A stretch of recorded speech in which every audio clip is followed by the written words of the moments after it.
There's the possibility that we are going to soon have this FTA all signed, done and dusted. Let's find out the kind of things that are holding this FTA back.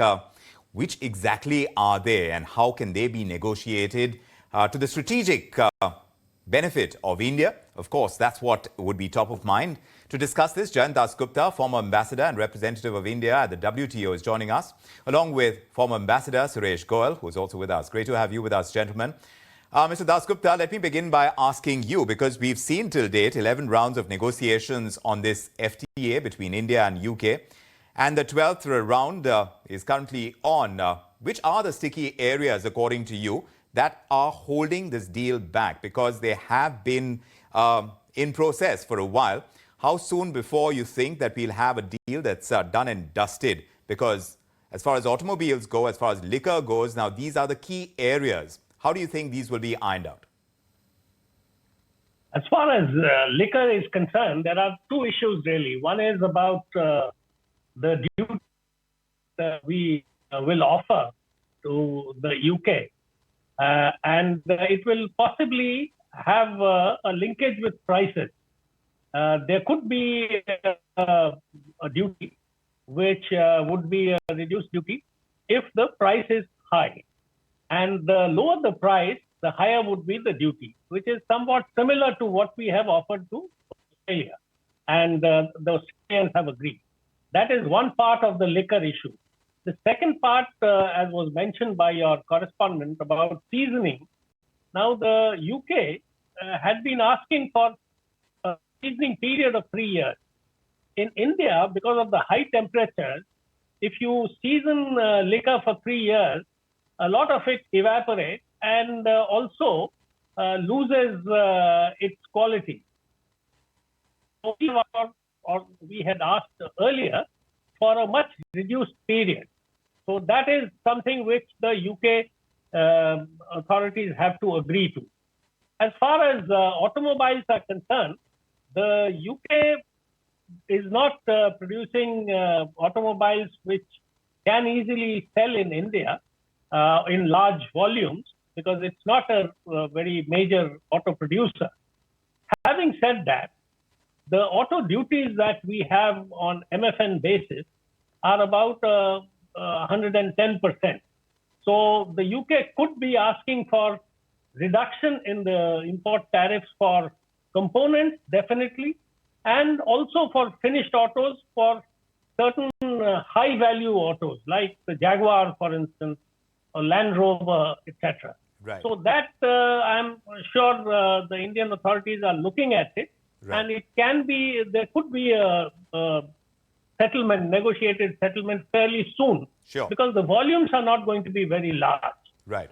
As far as the outstanding issues are concerned, yes, two of the major areas concern one about the digital trade. Right. About the UK, for instance, is seeking a solution that there should not be any restrictions on the free flow of data. Right. That is one part.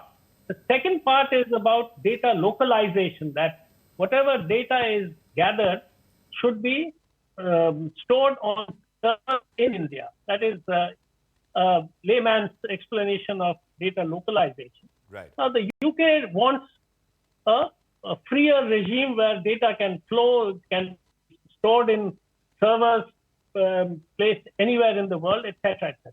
Right. So there is a major problem in that, because that is part of our thinking that data is going to be the new engine which will drive growth and employment in India. Sure. And a lot of data will be generated because we are now a more populous country in the world. That's true. So that yes, would be one of the sticky issues. That's right.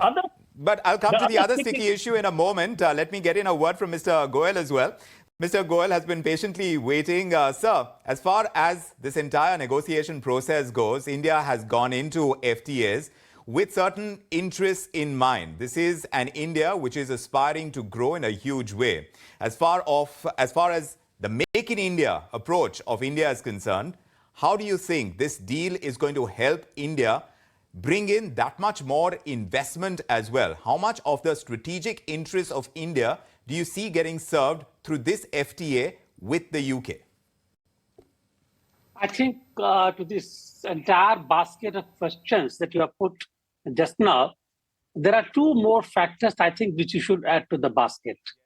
Number one, India will soon be chairing the meeting of G20 in September, and therefore pressure is on India to show at least to the G20 countries its seriousness in terms of coming to trade agreements, which are now considered to be important part of relations. And that is number one issue. And number two, that any kind of trade concessions or service area concessions which are made by India in this entire gamut of negotiations will also need to be judged against the elections in India being held next year. And Prime Minister, having put so much into this election, cannot afford to lose this election or cannot afford to do something which can be seen to be really giving away. I'm saying that basically because anything to do with agriculture or dairy products will fall into this category. They will impact immediately on the farmers, immediately on the dairy farmers.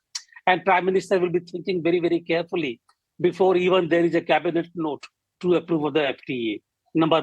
That is number one. Number two, similarly, in terms of services, where there is a strong labor force from India engaged in the service trade, whether it is e-commerce or data transfers or data usage or insurance, you name it. Insurance. How many people are employed in the insurance sector in India, and what impact will concessions on insurance will there be on Indian employment? So I think all these factors will need to be very carefully considered before we can really say that yes, we are on the way to now signing the FTA.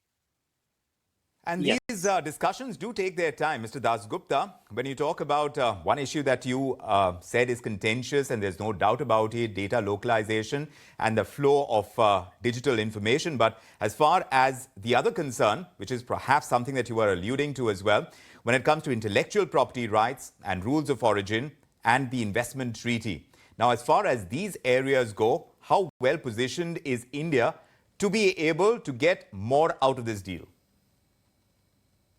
As far as TRIPS is concerned, one of the major demands put forward by the UK is about data exclusivity for patents.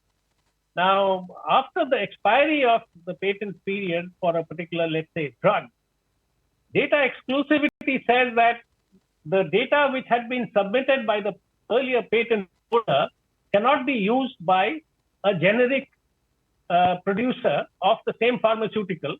It will have to come up with clinical trial data on its own. And the data exclusivity period has been sought perhaps in the region of 5 to 7 years. Now, that effectively extends the period for the patent because it is time consuming and also it is an expensive process. That is one of the demands. The second demand is that in terms of our Section 3D of the Patent Act, we asked for, the Indian law asked for innovation and efficacy, added efficacy. Now, these are certain things which the US also has been raising its voice against this, and it wants this to be mellowed down or tempered or removed from our law, if possible. Now, that is again something we will not be able to concede. So that is another sticky point. And I was alluding to services, which Mr. Goel has also mentioned. Services, there are a whole gamut of issues because the UK is basically a services-centered economy with about 75% or more of its GDP coming from the services sector.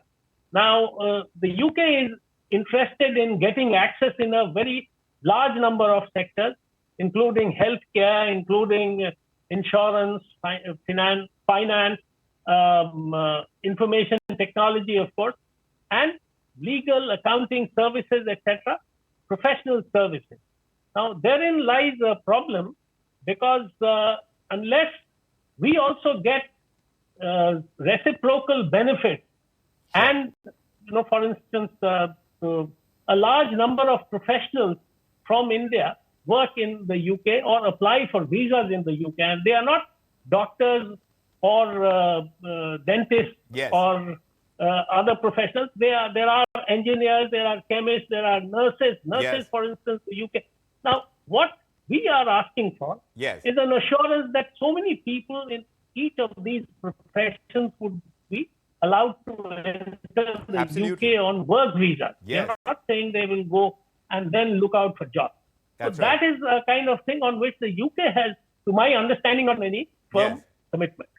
Well, there are several areas to get a broad consensus on whiskey, on automobiles, and like we are talking about as far as the services sector, because India's needs are plenty in that particular area as well. And right now, the UK figures as India's 15th top trade partner. We will have to see at the end of this deal signing where exactly India is positioned to be able to tap into the huge potential that bilateral trade between countries can offer.